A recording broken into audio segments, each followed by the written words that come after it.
Chapter 27 have you ever seen A cattle mutilation. तो यहाँ पर जो एलियन होता है वो खाना खाता है और खाना खाते ही बोलता है कि ये बहुत अजीब है और गंदा टेस्ट कर रहा है। इतने में जो ग्रैनी होती है एक फ्लाइंग किक मारती है उस एलियन को और यहाँ पर आयरा और मोमो भी दोनों साथ में लड़ना चालू कर देते हैं खाने को लेकर। तो यहाँ पर आयरा बोलती है कि मैं तुम्हारी गेस्ट हूँ तो तुम मुझे अच्छा खाना ऑफर करो जैसे कि नोडुगुरो। तो यहाँ पर मोमो बोलती है कि तुम मेरी गेस्ट हो तो क्या तुम्हें मैं अच्छा खाना दूंगी, तुम जिंजर खाकर खुश रहो। इतने में यहाँ पर टर्बो ग्रैनी होकर उनको लात मारती है और वो बोलती है कि तुमने मेरा ऊनी खा लिया।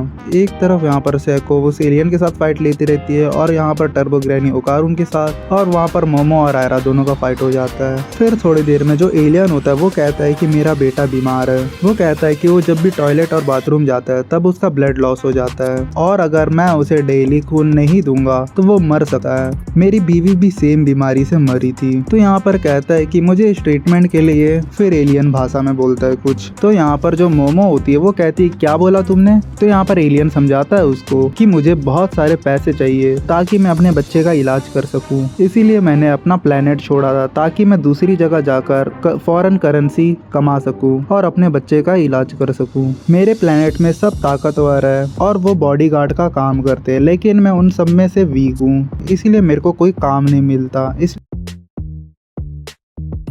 इसी वजह से मुझे बहुत खतरनाक काम करने पड़ते हैं क्योंकि मैं कमज़ोर हूँ, इसीलिए मेरी वाइफ भी ख़त्म हो गई थी और मैंने तुम्हें भी हर्ट किया है और मेरे बच्चे को भी मैंने एंजाइटी देकर रखा है। मैं कितना बुरा आदमी हूँ। तो यहाँ पर ओकारुन बोलता है कि मैं तुम्हारे लिए क्या कर सकता हूँ, तुम बता सकते हो। तो यहाँ पर ओकारुन बोलता है कि अगर तुम्हारे पास मेरे बॉल है तो मैं तुम्हारे बच्चे को बचा सकता हूँ। तो यहाँ पर मोमो बोलती है कि तुम ये क्या बोल रहे हो। तो यहाँ पर ओकारुन बोलता है कि अगर इससे मुझे थोड़े पैसे मिल जाएंगे तो मैं इसकी मदद कर सकता हूँ और ये फिर बाद में मुझे वापस कर देगा। तो यहाँ पर मोमो ओकारुन को समझाती है कि उसके बेटे को डेली ब्लड चाहिए, तो उसको डेली ब्लड चाहिए तो इसीलिए उसे डेली कमाना भी पड़ेगा। तुम अगर उसे अभी पैसे दे दोगे तो फिर उसे कभी ना कभी पैसे की जरूरत होगी। इतने में ओकारुन बोलता है कि मैं इसकी मुसीबत समझ रहा हूँ, इसीलिए मैं इसकी हेल्प करना चाहता हूँ। मैं ऐसी मुसीबत सुनकर ऐसे शांति से नहीं बैठ सकता। तो यहाँ पर मोमो बोलती है कि मैं समझ सकती हूँ तुमको कैसा फील हो रहा है। इतने में आयरा बोलती है कि मैं तुम्हारी हेल्प करूंगी ओकारुन, तुम टेंशन मत लो। तो यहाँ पर मोमो गुस्से में बोलती है अपनी बकवास बंद करो। तो यहाँ पर आयरा मोमो को टीज करते हुए बोलती है कि अगर ओकारुन किसी की हेल्प करना चाहता है तो कोई औरत उसकी हेल्प नहीं करती है, तो उसकी फ्यूचर पार्टनर बनने का उसे कोई हक नहीं है। तो यहाँ पर आयरा बोलती है तुम्हें भी नहीं है, शांत बैठो चुपचाप। तो यहाँ पर वो एलियन बोलता है कि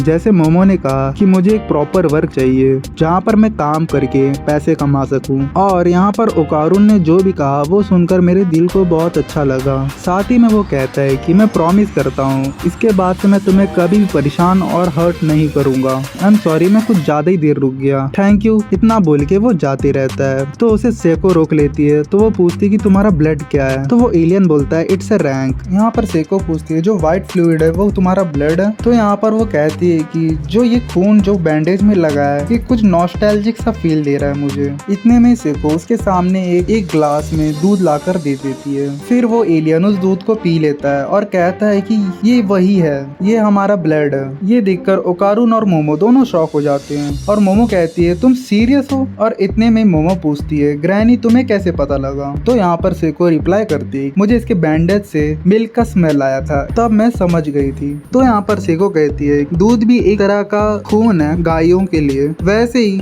मुझे कभी नहीं लगा था कि ये कापा का खून हो सकता है। इतने में वो एलियन कहता है कि ये दूध थोड़ा सा कमजोर है लेकिन चलेगा मेरे को। इतने में सेको बोलती है कि मैं एक फार्मर से बात करके तुम्हें एक गाय दिला सकती हूँ। और सेको उस एलियन को कहती है कि अपना ध्यान रखो। ये सुनकर एलियन के आंखों से भी आंसू आ जाते हैं और वो अपने स्पेसशिप पे उस गाय को लेकर चला जाता है। जाते जाते वो एलियन कहता है थैंक यू, तुम्हारा कर्ज रहेगा मेरे ऊपर, अगर तुम्हें कभी भी मदद चाहिए होगा तो मैं तब हाजिर हो जाऊंगा। इतने में सेको बोलती है कि जल्दी निकलो यहाँ से, तुम भी एक अनोइंग नेबर की तरह हो। इतने में मोमो और ओकारुन दोनों स्पेसशिप को देखकर शॉक हो जाते हैं और यहाँ पर आयरा बोलती है कि फिर वापस कभी मत आना, मैं इस अर्थ की प्रोटेक्टर हूँ। तो यहाँ पर मोमो बोलती है कि उसकी ग्रैंडमा को अब तो एलियंस के ऊपर विश्वास करते हो ना। पर से शोको बोलती है कि ये तो कापा है, मैंने पहले से बोला था। तो यहाँ पर मोमो बोलते है इस बुढ़िया का कुछ करो ओकारुन। तो यहाँ पर ओकारुन बोलता है कि कुछ लोग अभी भी नहीं मानेंगे कि कापा एक एलियन है। तो ओकारुन बोलता है कि अभी भी ये डिबेट चालू रहेगा। इतने में सीन जाता है इनके घर का, जहाँ पर ये लोग सेको से यूनिफॉर्म की मांग करते रहते हैं क्योंकि इनके यूनिफॉर्म फट चुके हैं अभी। तो यहाँ पर सेको बोलती है कि तुम कितने बार अपना यूनिफॉर्म खराब करोगे। इतने में ये तीनों बोलते हैं कि हाँ ये बार हम अपने कपड़ों का अच्छे से ध्यान देंगे।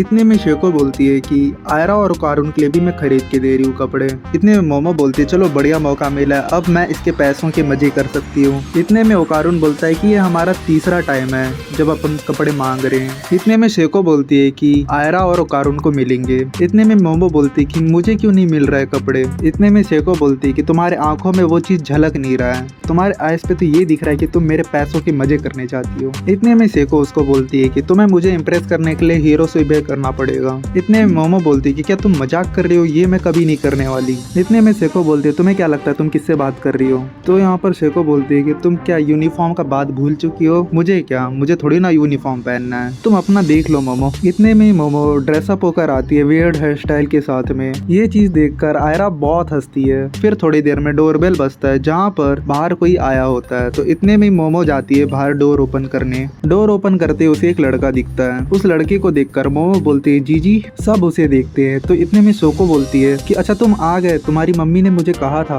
कि तुम आने वाले हो। ये चीज मोमो देखकर बोलते हैं तुम इधर क्यों आए हो। तो उस लड़के को देख के ओकारून पूछता है ये कौन है। तो सोको बताती है ये चाइल्डहुड फ्रेंड है मोमो का और उसका फर्स्ट लव है। और ये चीज देखकर ओकारून शॉक हो जाता है। और यहीं पर सरपोयन आर्क खत्म होता है और न्यू आर्क चालू होता है।